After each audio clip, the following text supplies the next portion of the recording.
बातमी आहे पावसासंदर्भातली, कारण परभणीच्या जिंतूर तालुक्यामध्ये मुसळधार पाऊस बरसायला सुरुवात झालेली आहे। जिंतूर बामणी रोडवरील अंगलगाव परिसरामध्ये ओढ्याला पूर आलेला आहे।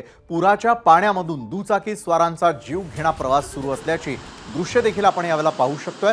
मात्र हा पूर आलेला आहे तो म्हणजे परभणीच्या जिंतूर तालुक्यामध्ये, कारण मुसळधार पावसाने हजेरी लावल्यानंतर जिंतूर बामणी रोडवरील अंगलगाव परिसरामध्ये ओढ्याला अक्षरशः पूर आलेला आहे। पाण्याचा प्रवाह आपण या दृश्यांच्या माध्यमातून पाहतोय। मात्र याच पुराच्या पाण्यातून दुचाकी स्वारांचा जीव घेणा प्रवास देखील सुरूच आहे।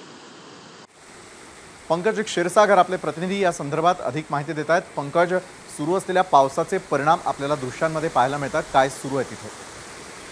विशाल, आपण जर बघितलं तर आज दुपारच्या वेळेला जिंतूर तालुक्यामध्ये अक्षरशः मुसळधार पाऊस झालाय।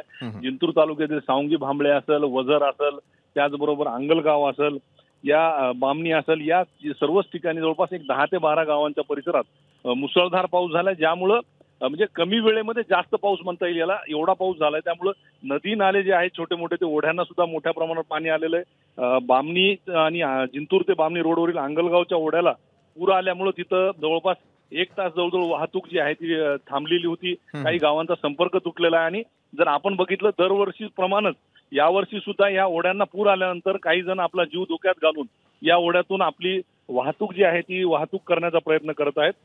विशाल, नक्कीच धन्यवाद आपण दिलेल्या या सविस्तर माहितीसाठी। तर पुराच्या पाण्यातून दुचाकी स्वारांचा जीव घेणा प्रवास, त्यामुळे अशा ठिकाणी प्रवास करू नये असं आवाहन करूया। एबीपी माझा, उघडा डोळे बघा नीट।